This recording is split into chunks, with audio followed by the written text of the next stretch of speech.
आणि आता हा सहावा कार्यक्रम असेल. पुढेही पालघरला जायचं होतं पण आता जाता येणार नाही आणि थकलेला असल्या कारणाने जास्त बोलताही येणार नाही, आवाजही बसलेला आहे. परंतु आज खास करून हा जनसमुदाय बघून मी भारावून गेलो. मला असं वाटते की हा जनसमुदाय जेव्हा जेव्हा आपल्यावरती अन्याय होईल त्या अन्यायाला वाचा फोडण्यासाठी, मग ते कोणाचाही सरकार असो, सरकारला जाब विचारण्यासाठी आपण सर्वांनी एकत्र आले पाहिजे. इथे एक गाणं पेश झालं, त्याच्यामध्ये म्हटलंय आमची जात वाघाची, आम्ही कुणाला घाबरत नाही. खरं आहे ते.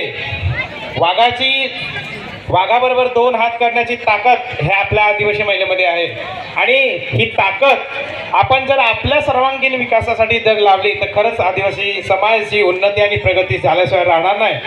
या जास्त काही लांबलचक भाषण करत नाही, परंतु या 13 जुलै ते 17 जुलैमध्ये जे जिनिवामध्ये संयुक्त राष्ट्रसंघाने जे चर्चासत्र आयोजित केले होते, त्या चर्चासत्रामध्ये मध्य प्रदेशचे खासदार आदरणीय सन्माननीय राजकुमारजी रोज साहेब त्या सत्रामध्ये गेले होते आणि त्यांनी तिथे सांगितलं, त्या इंटरनॅशनल लेवलला सांगितलं, त्या संघाला सांगितलं की आमच्या भारत सरकारने अजून तरी आम्हाला आदिवासी म्हणून म्हटलेले नाही आणि हे सगळे भारत सरकार जे आहे ते खोटारडे सरकार आहे.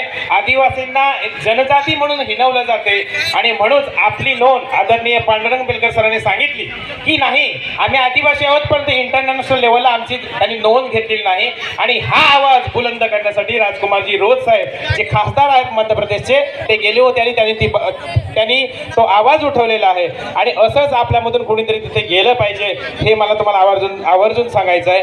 आज जी थीम दिलेली आहे त्या थीम बद्दल बोलतो आणि माझे 2 शब्द संपवतो. जी थीम दिलेली आहे ते सुईणींचा सत्कार. आता इथे सुईणबाई आहेत, परंतु मी ह्या परिसरामध्ये काम केलेलं आहे म्हणून मी एक आदरणीय बालसी सर आहेत, सिनियर बालसी सर आहेत, त्यांचे सरपंच आहेत, त्यांच्या सुनबाई आहेत. आपल्या तवा गावामध्ये 2021 साली जेव्हा कोरोनाचा कार्यकाळ होता तेव्हा मी तुमच्या भागातून जवळजवळ 150च्या वरती पेन्शनच्या योजनेचे फॉर्म भरलेले आहेत आणि एके दिवशी त्या कार्यक्रमामध्ये आल्यानंतर पर्यंत जवळ 200 बाया होत्या आणि त्या बायांमध्ये एक बाई उठली आणि ती मला सांगायला लागली की साहेब माझा आहे. मी काय सांगत आहे, ती बाई सुईण होती. त्या बाईचं नाव माहीत नाही पण अजून पण ती बाई हयात आहे. तव्यामधल्या आहे, कोणत्या पाड्यातल्या, आडगा पाड्यातल्या आहेत की कोणत्या पाड्यातल्या मला माहीत नाही, पण त्या बाईला तुम्ही शोधा. त्या बाईने मला हे सांगितलं की साहेब तुम्हाला एक मी सुईणचं फार मोठा काम करेल आहे ते मी तुम्हाला सांगतो. पण सांग काय साहेब, एक सांग आमचे तव्यातला बाई डिलिव्हरीसाठी निघेल सांग कासाच्या हॉस्पिटलात. डॉक्टर सांग मला सांग 2 दिवस ठेवला बाई, हे पोटातला पोर मेला आहे, पण मी काय ऐका तयार नाही.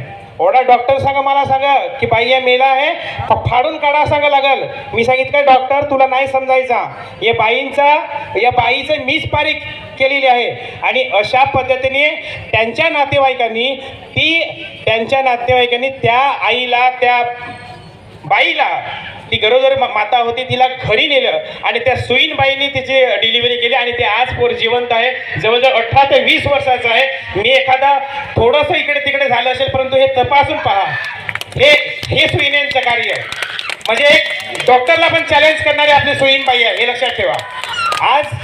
आज हे डॉक्टर निघाले, ठीक आहे, माझ्या घरामध्ये 4-5 डॉक्टर आहेत, ठीक आहे, मी मान्य करतो.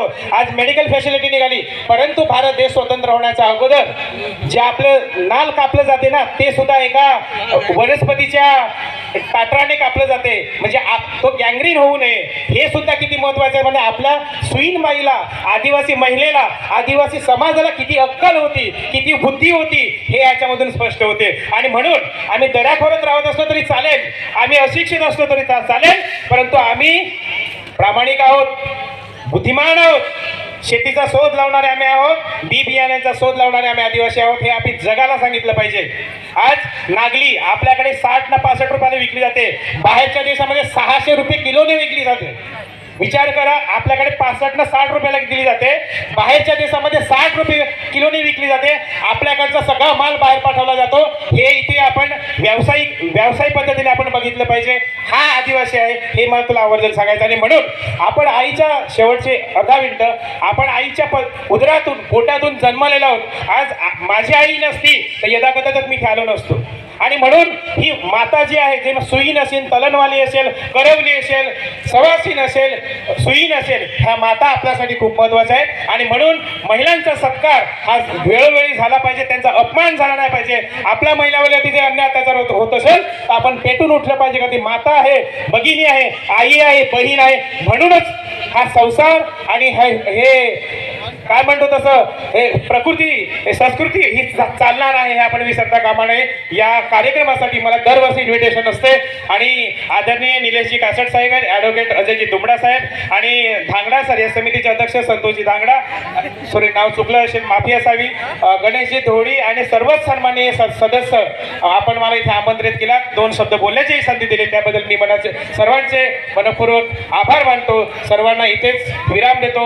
जोहर, जय आदिवासी.